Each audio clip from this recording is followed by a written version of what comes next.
मसीह यस्सू में मेरे अजीजों, मैं खुदावंद मसीह यस्सू के जिंदा मुबारक नाम में आप सबको सलाम अर्ज करता हूं।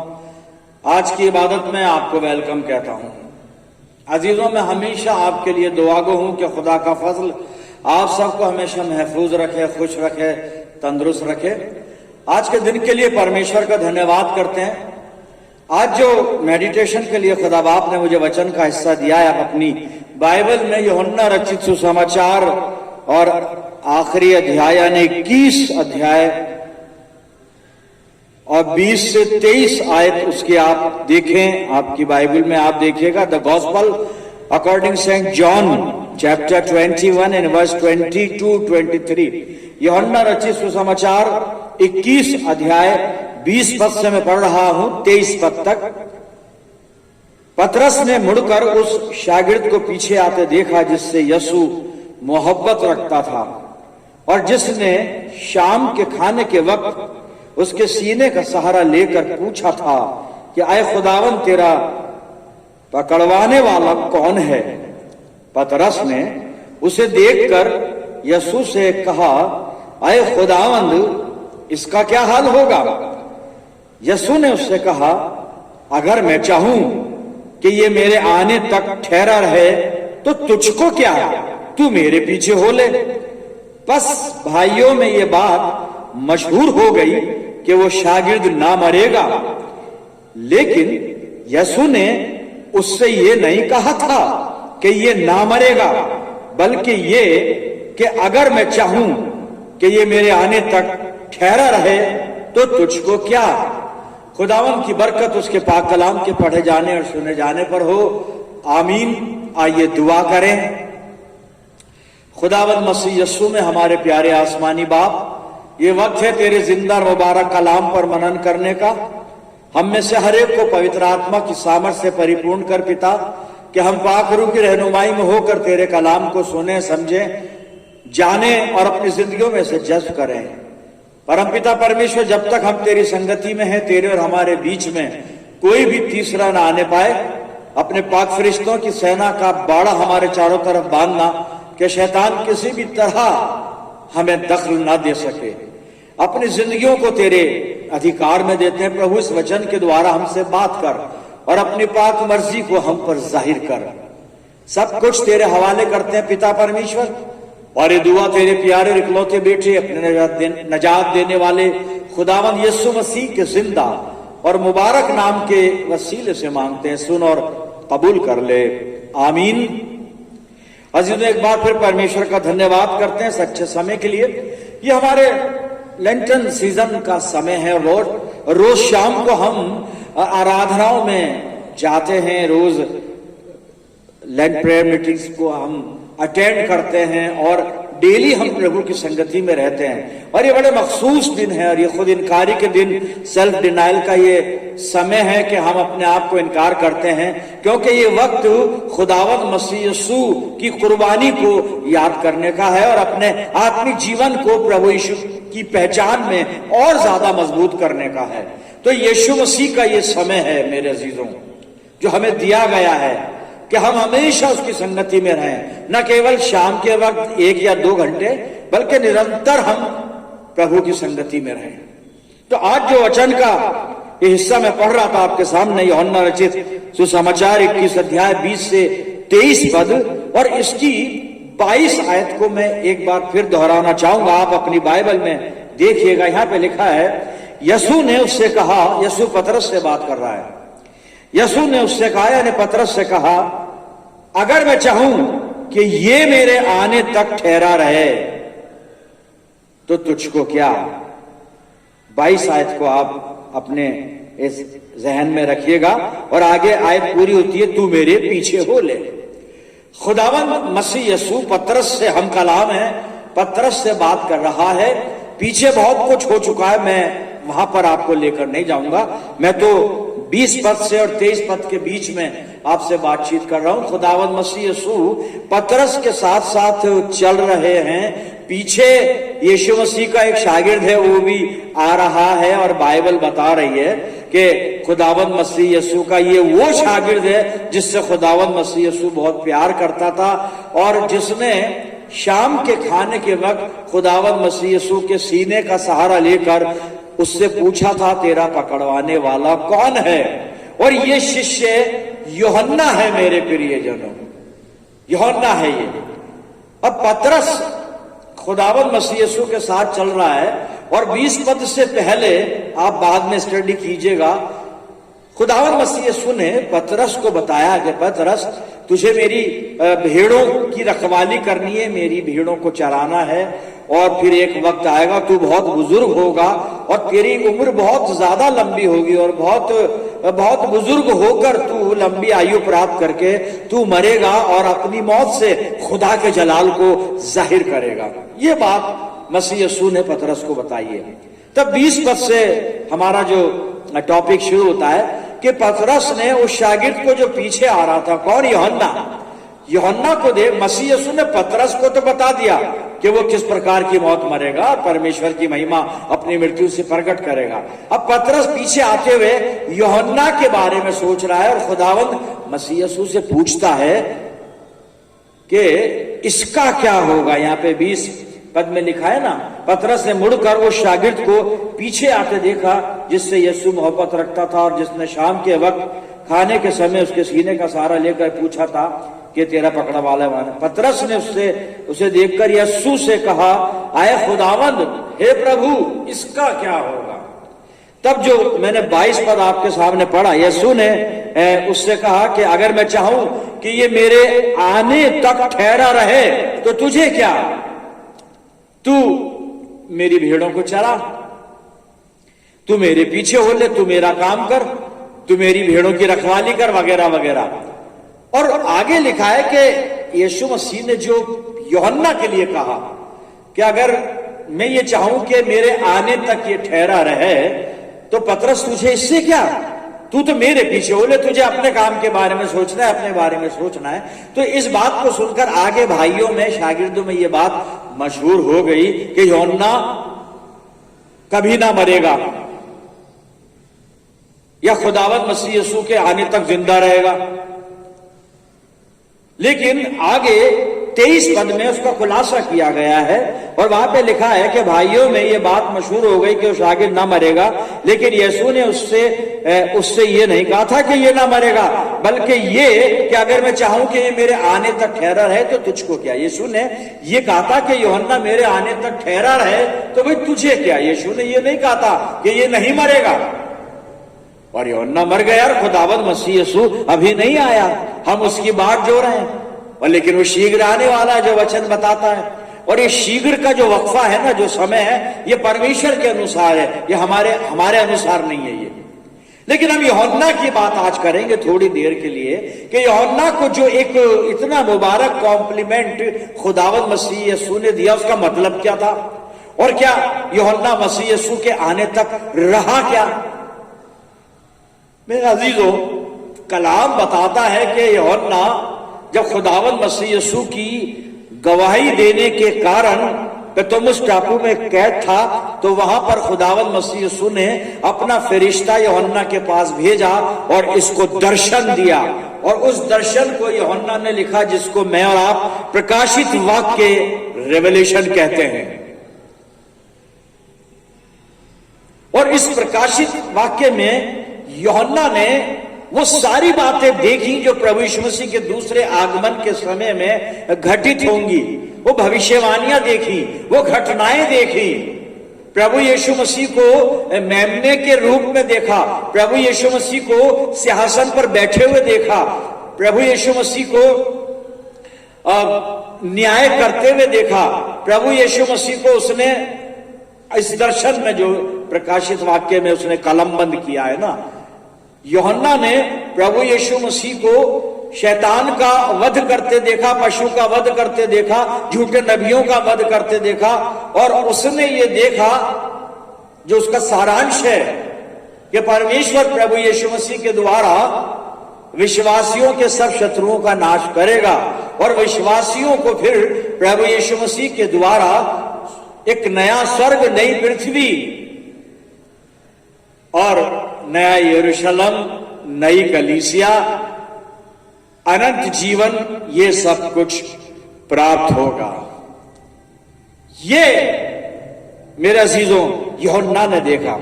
तो यूहन्ना ने इस प्रकार से दर्शन में यीशु मसीह के आगमन के समय होने वाली घटनाओं को देखा, नए स्वर्ग को देखा, परमेश्वर के सिंहासन को देखा, मेमने के सिंहासन को देखा, नए यरूशलेम को, स्वर्गीय यरूशलेम को देखा, और गुनाहगार या शैतान के हश्र को देखा, शैतान के साथियों के हश्र को यानी अंजाम को देखा।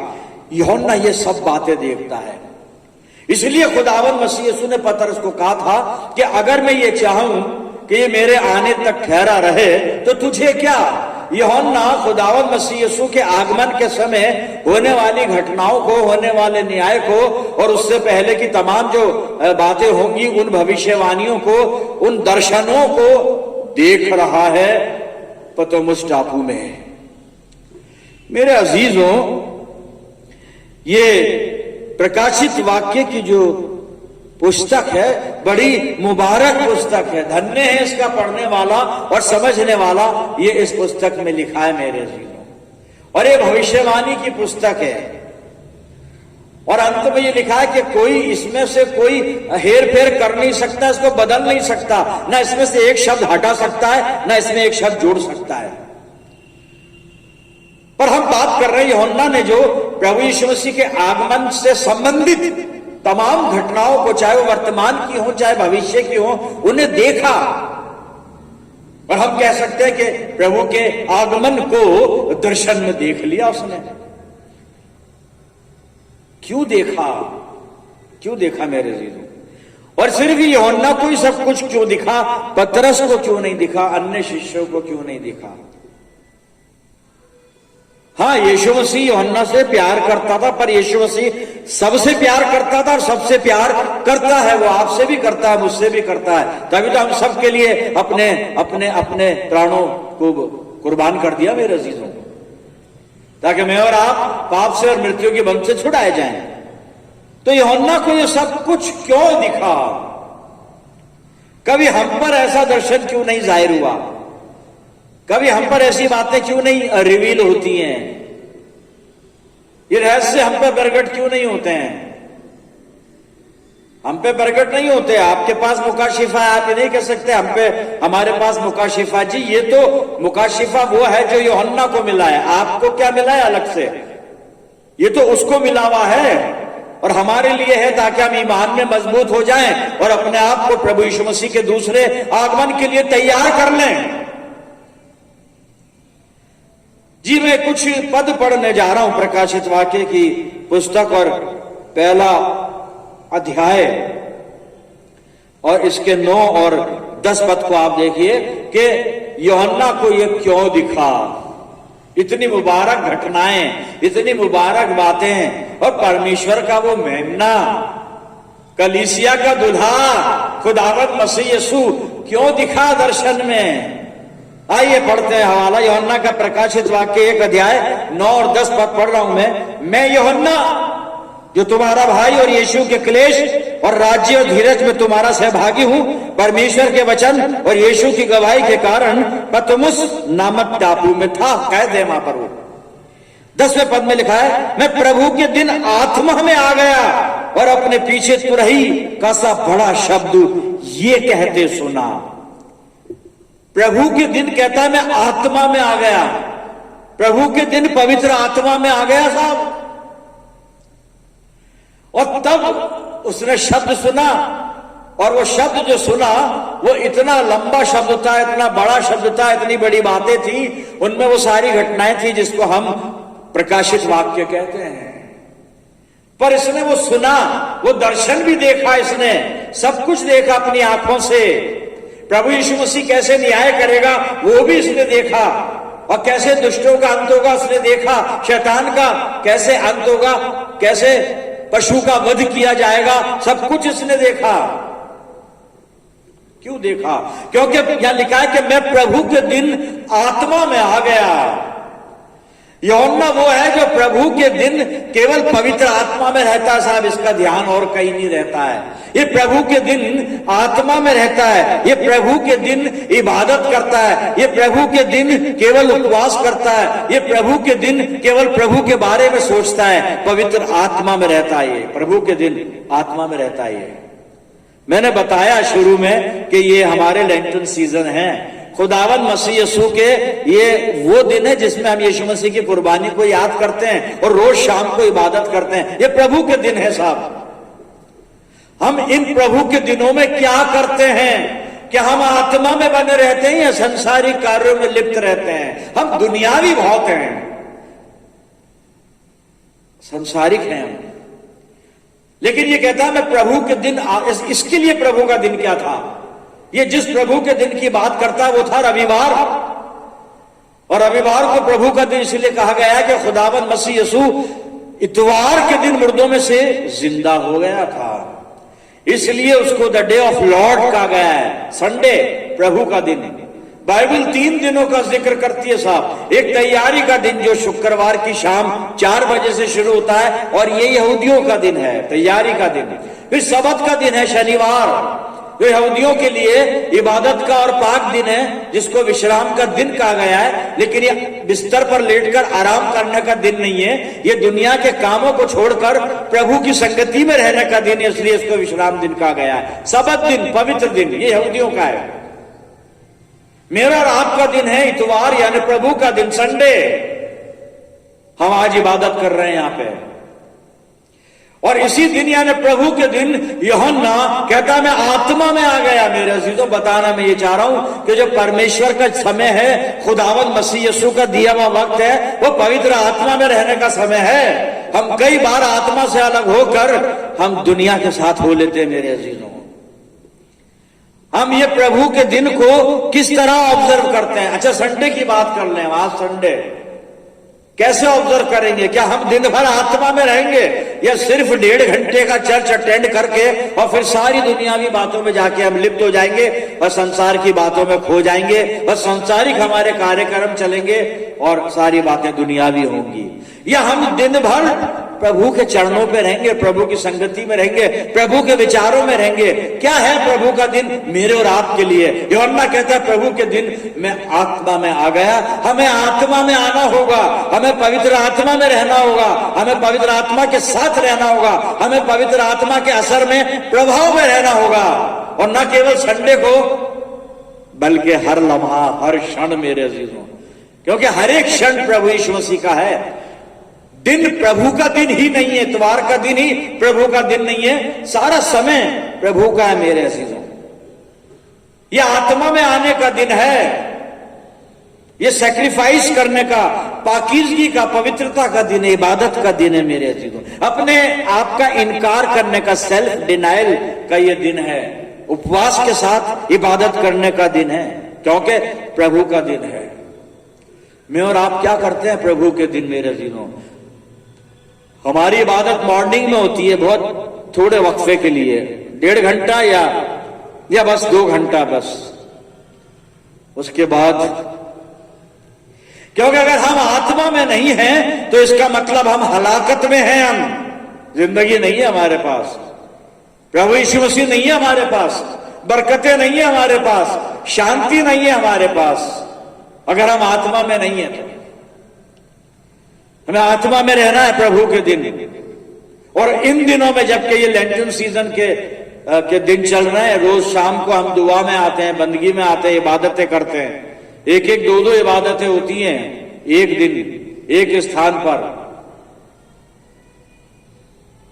और जो शेड्यूल है प्रार्थनाओं का, तो एक दिन में 6-6, 5-5 आराधनाएं हो रही हैं, क्योंकि प्रभु का दिन है।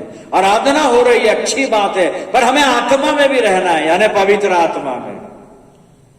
बहुत जरूरी है प्रियजनों। अगर हम आत्मा से अलग हो जाएंगे, हमारे पास जीवन नहीं रहेगा। जिंदा रहेंगे हम, लेकिन हम वो जीवित मनुष्य होंगे जिसके पास जीवन नहीं है। पौलुस से कुछ बात करते हैं। पहले तो हम यूहन्ना रचित सुसमाचार और 4 अध्याय और 24 पद को थोड़ा सा याद कर लें। यीशु मसीह ने सामरी औरत से कहा था, परमेश्वर आत्मा है और यह अवश्य है कि इसकी आराधना आत्मा से करें, रूह से और सच्चाई से। अब यहां पे यूहन्ना प्रभु के दिन आत्मा में है। हम प्रभु के दिन क्या करते हैं प्रियजनों? वही सवाल बार बार आ रहा है। हम आत्मा में हैं या नहीं हैं? हैं तो हम मुबारक हैं, और नहीं है तो फिर बहुत बड़ा संकट है हमारे ऊपर। जी अपन पौलुस से बात कर रहे थे, रोमियो की पत्री और 8 अध्याय मैं 5 और 6 पद पढ़ रहा हूं, आप सुनिएगा। क्योंकि शारीरिक व्यक्ति शरीर की बातों पर मन लगाते हैं। जो जिस्मानी लोग हैं ना, जिस्मानी या दुनियावी कह लें, शारीरिक व्यक्ति वो शरीर की बातों पर मन लगाते हैं, परंतु आध्यात्मिक आत्मा की बातों पर मन लगाते हैं। जो स्पिरिचुअल लोग हैं, आध्यात्मिक हैं, जो धर्मी लोग हैं, राइचस हैं, वो आत्मा पर मन लगाते हैं, पवित्र आत्मा पर। मैं इन दिनों में किससे मन लगा रहा हूं? मेरा मन कहां लगा हुआ है? शरीर की बातों पर, खाना पीना, घूमना, शॉपिंग, प्रोग्राम में जाना, इवेंट में जाना, फंक्शन में जाना, इसमें स्पेंड करना टाइम, मजलिसों में जाना, जलसों में जाना, या फिर इबादत में खुदावंद मसीह यीशु के दर्शन करना। मेरे अजीजों, यूहन्ना कर रहा है, कहता प्रभु के दिन मैं आत्मा में आ गया और फिर मैंने दर्शन देखा, और दर्शन में देखता है यीशु मसीह को देखता है। मेरे अजीजों, यीशु मसीह को देखता है, परमेश्वर के मेमने को देखता है। साहब कितना मुबारक व्यक्ति है। और क्यों देखता है? क्योंकि ये आत्मा में है। मुझे और आपको आत्मा में आना पड़ेगा साहब, आत्मा में रहना पड़ेगा, आत्मा से अलग ना हो जाए।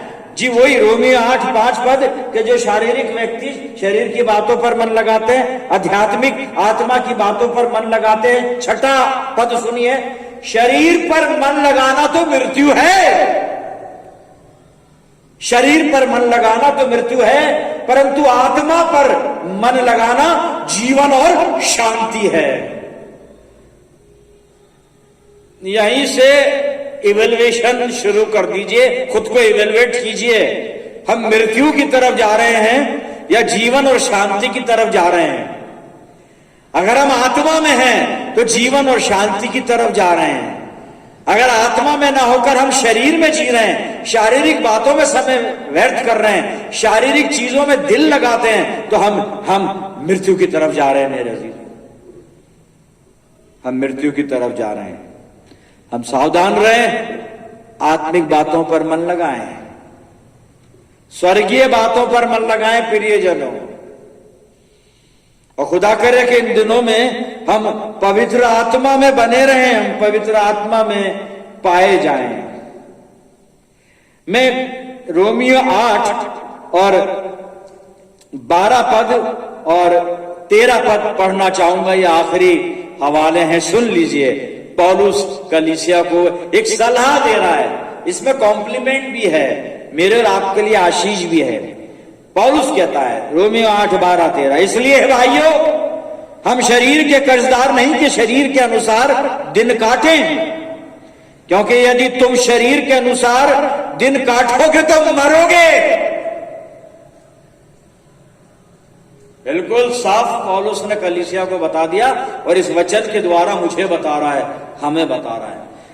कह रहा है कि यदि तुम शरीर के अनुसार दिन काटोगे तो मरोगे, यदि आत्मा से देह की क्रियाओं को मारोगे तो जीवित रहोगे।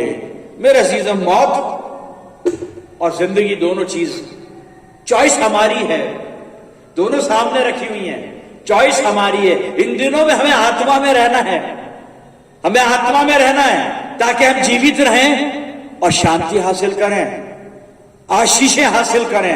हमें आत्मा में बने रहना है।